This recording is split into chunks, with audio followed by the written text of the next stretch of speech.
اعوذ باللہ من الشیطان الرجیم بسم اللہ الرحمن الرحیم اعوذ باللہ السمیع العلیم من الشیطان الرجیم هو اللہ الذی لا الہ الا هو عالم الغیب والشہادۃ هو الرحمن الرحیم هو اللہ الذی لا الہ الا هو الملک القدوس السلام المؤمن المحیمن العزیز الجبار المتکبر سبحان اللہ عما یشرکون هو اللہ الخالق البارئ المصور لہ الاسماء الحسنى یسبح لہ ما فی السماوات والارض وہو العزیز الحکیم ربی اشرح لی صدری ویسر لی امری واحلل عقدۃ من لسانی یفقہوا قولی ربی اعوذ بک من ہمزات الشیطان وَأَعُوذُ بِكَ رَبِّ أَن يَحْضُرُونِ سُبْحَانَكَ لَا عِلْمَ لَنَا إِلَّا مَا عَلَّمْتَنَا إِنَّكَ أَنْتَ الْعَلِيمُ الْحَكِيمُ رَبِّ زِدْنِ عِلْمًا رَبِّ زِدْنِ عِلْمًا رَبِّ زِدْنِ عِلْمًا۔ السلام علیکم ورحمۃ اللہ وبرکاتہ۔ آج ہم کچھ اور احادیث کا مطالعہ کریں گے۔ رسول اللہ صلی اللہ علیہ وآلہ وسلم سے کچھ ایسی باتیں دریافت کی گئیں کہ آپ صلی اللہ علیہ وآلہ وسلم کو برا معلوم ہوا، اور جب آپ صلی اللہ علیہ وآلہ وسلم پر بہت زیادتی کی گئی تو آپ کو غصہ آ گیا۔ پھر آپ صلی اللہ علیہ وآلہ وسلم نے لوگوں سے فرمایا، اچھا اب مجھ سے جو چاہو پوچھو۔ تو ایک شخص نے دریافت کیا کہ میرا باپ کون ہے؟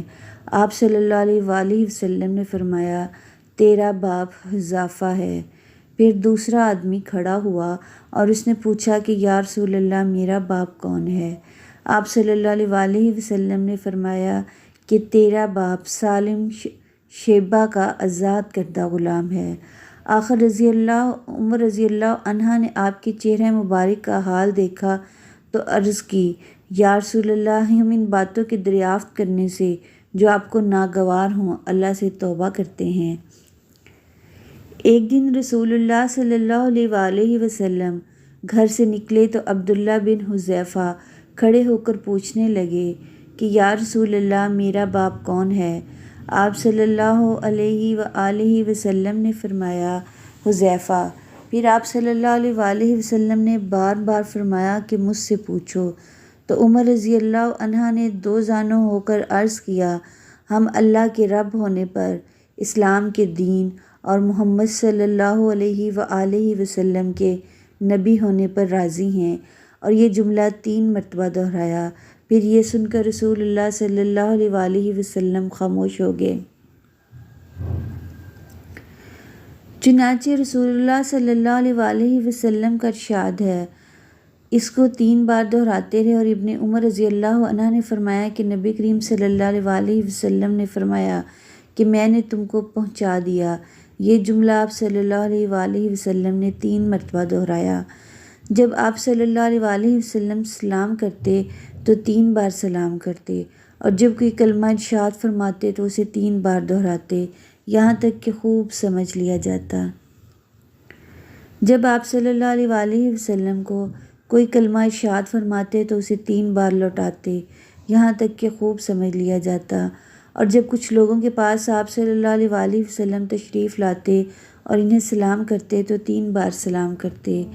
ایک سفر میں رسول اللہ صلی اللہ علیہ وآلہ وسلم ہم سے پیچھے رہ گئے، پھر آپ صلی اللہ علیہ وآلہ وسلم ہمارے قریب پہنچے تو عصر کی نماز کا وقت ہو چکا تھا یا تنگ ہو گیا تھا اور ہم وضو کر رہے تھے۔ ہم اپنے پیروں پر پانی کا ہاتھ پھیرنے لگے تو آپ صلی اللہ علیہ وآلہ وسلم نے بلند آواز سے فرمایا کہ آگ کے عذاب سے ان ایڑیوں کی خرابی ہے۔ یہ 2 مرتبہ فرمایا یا 3 مرتبہ فرمایا۔ رسول اللہ صلی اللہ علیہ وآلہ وسلم نے فرمایا کہ 3 اشخاص ہیں جن کے لیے دگنا اجر ہے۔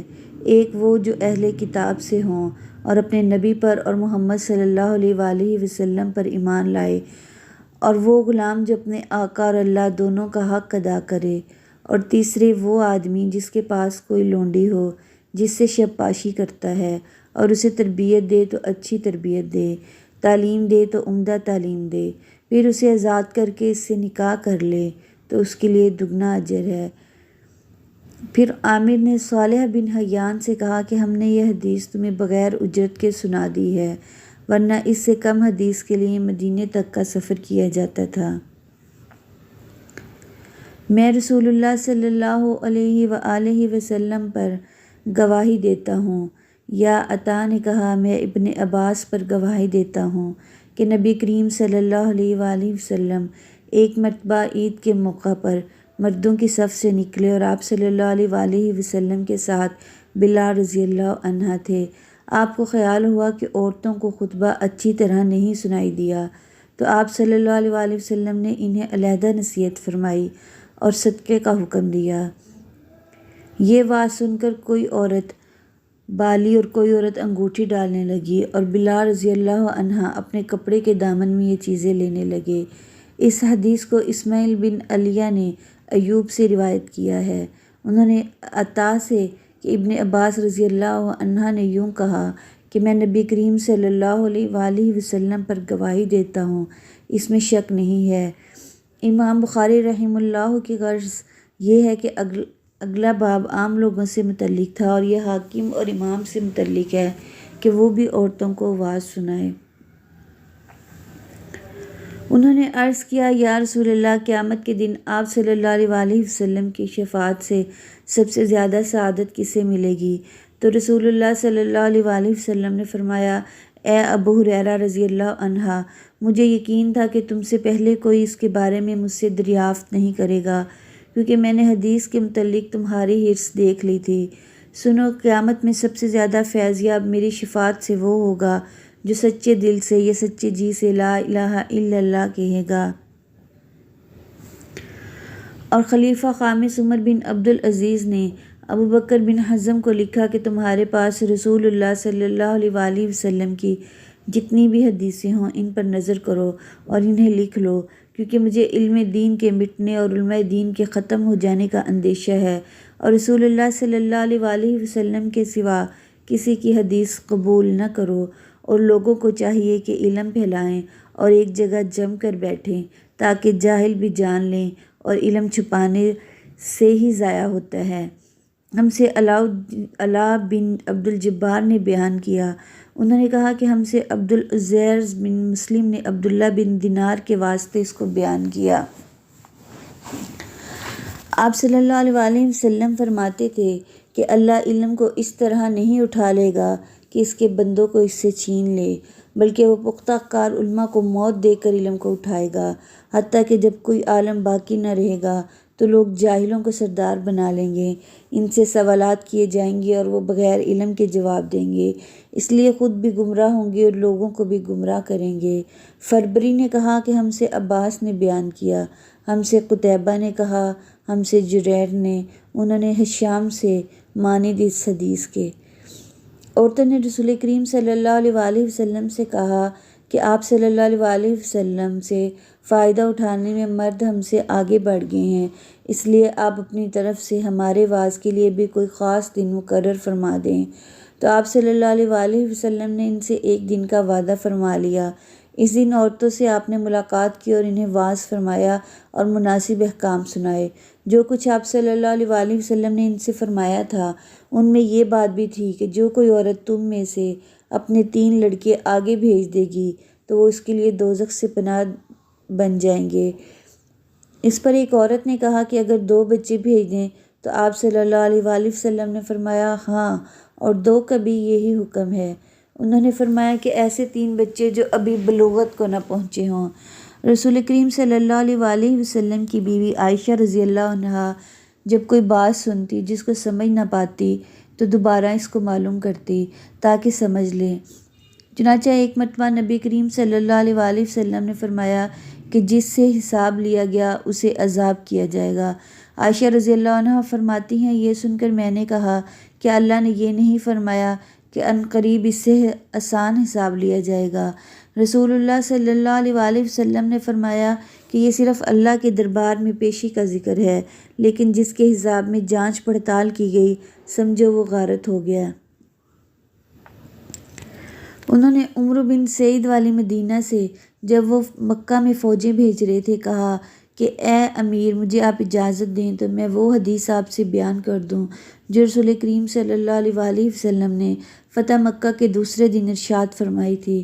اس حدیث کو میرے دونوں کانوں نے سنا اور میرے دل نے اسے یاد رکھا، اور جب رسول کریم صلی اللہ علیہ وآلہ وسلم یہ حدیث فرما رہے تھے تو میری آنکھیں آپ صلی اللہ علیہ وآلہ وسلم کو دیکھ رہی تھی۔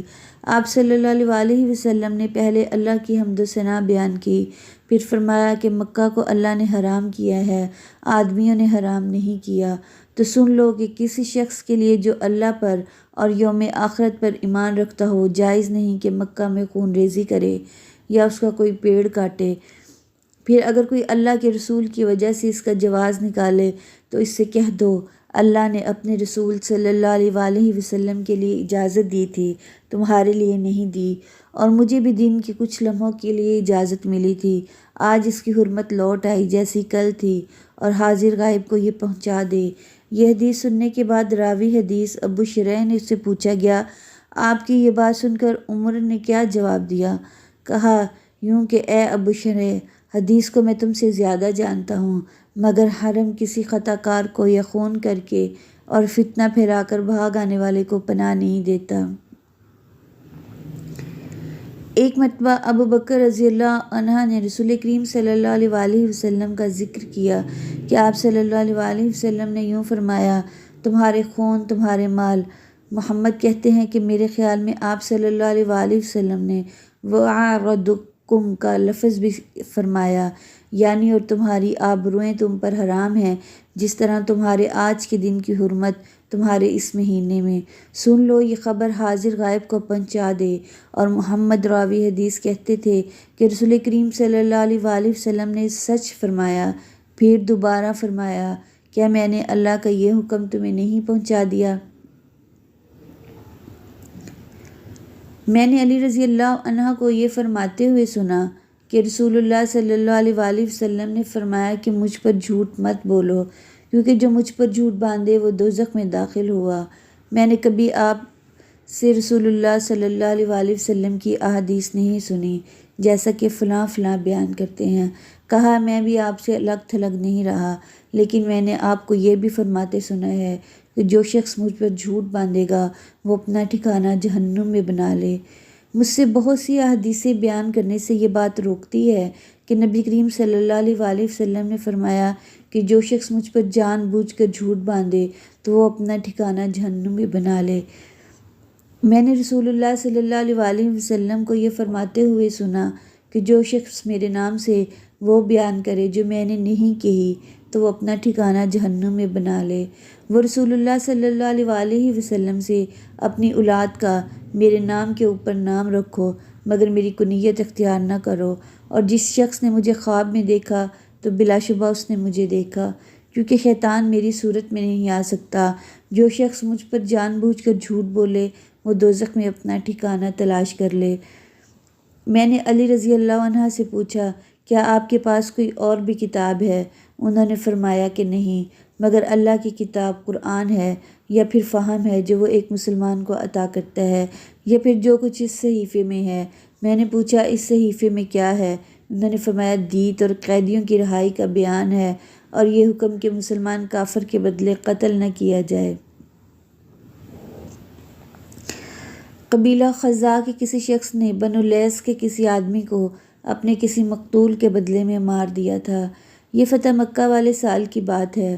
رسول کریم صلی اللہ علیہ وآلہ وسلم کو یہ خبر دی گئی۔ آپ نے اپنی اونٹنی پر سوار ہو کر خطبہ پڑھا اور فرمایا کہ اللہ نے مکہ سے قتل یا ہاتھی کو روک لیا۔ امام بخاری فرماتے ہیں کہ اس لفظ کو شک کے ساتھ سمجھو، ایسا ہی ابو نعیم وغیرہ نے کہا ہے۔ ان کے علاوہ دوسرے لوگ الفیل کہتے ہیں۔ پھر رسول اللہ صلی اللہ علیہ وآلہ وسلم نے فرمایا کہ اللہ نے ان پر اپنے رسول اور مسلمانوں کو غالب کر دیا، اور سمجھ لو کہ وہ مکہ کسی کے لیے حلال نہیں ہوا، نہ مجھ سے پہلے اور نہ کبھی آئندہ ہوگا، اور میرے لیے بھی صرف دین کے تھوڑے سے حصے کے لیے حلال کر دیا تھا۔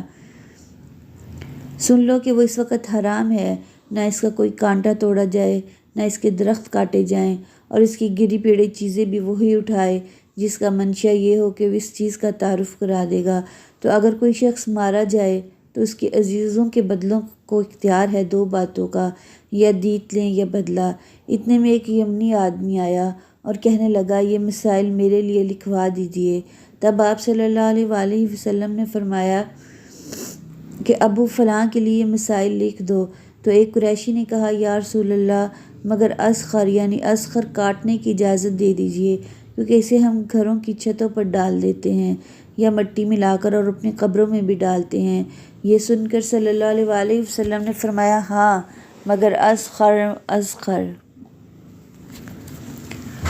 میں نے ابو ہریرہ رضی اللہ عنہ کو کہتے ہوئے سنا کہ رسول اللہ صلی اللہ علیہ وآلہ وسلم کے صحابہ میں عبداللہ بن عمر رضی اللہ عنہ کے علاوہ مجھ سے زیادہ کوئی حدیث بیان کرنے والا نہیں تھا، مگر وہ لکھ لیا کرتے تھے اور میں لکھتا نہیں تھا۔ دوسری سند سے معمر نے وہاں بھی منبع کی مطابقت کی ہے، وہ حمام سے روایت کرتے ہیں اور ابو ہریرہ رضی اللہ عنہ سے۔ جب نبی کریم صلی اللہ علیہ وآلہ وسلم کے مرض میں شدت ہو گئی تو آپ صلی اللہ علیہ وآلہ وسلم نے فرمایا کہ میرے پاس سامان کتابت لاؤ تاکہ تمہارے لیے ایک تحریر لکھ دوں، تاکہ بعد میں تم گمراہ نہ ہو سکو۔ اس پر عمر رضی اللہ عنہ نے لوگوں سے کہا، اس وقت آپ صلی اللہ علیہ وآلہ وسلم پر تکلیف کا غلبہ ہے اور ہمارے پاس اللہ کی کتاب قرآن موجود ہے جو ہمیں ہدایت کے لیے کافی ہے۔ اس پر لوگوں کی رائے مختلف ہو گئی اور شور و غل زیادہ ہونے لگا۔ آپ صلی اللہ علیہ وآلہ وسلم نے فرمایا، میرے پاس سے اٹھ کر کھڑے ہو، میرے پاس جھگڑنا ٹھیک نہیں۔ اس پر ابن عباس رضی اللہ عنہ یہ کہتے ہوئے نکل آئے، بے شک مصیبت بڑی سخت مصیبت ہے، وہ چیز جو ہمارے اور رسول اللہ صلی اللہ علیہ وآلہ وسلم کے اور آپ کی تحریر کے درمیان حائل ہو گئے۔ ایک رات نبی کریم صلی اللہ علیہ وآلہ وسلم نے بیدار ہوتے ہی فرمایا کہ سبحان اللہ، آج کی رات کس قدر فتنے اتارے گئے ہیں اور کتنے ہی خزانے بھی کھولے گئے ہیں۔ ان حجرہ والیوں کو جگاؤ، کیونکہ بہت سی عورتیں جو دنیا میں باریک کپڑا پہننے والی ہیں وہ آخرت میں ننگی ہوں گی۔ عبداللہ بن عمر رضی اللہ عنہ نے فرمایا کہ آخر عمر میں ایک دفعہ رسول اللہ صلی اللہ علیہ وآلہ وسلم نے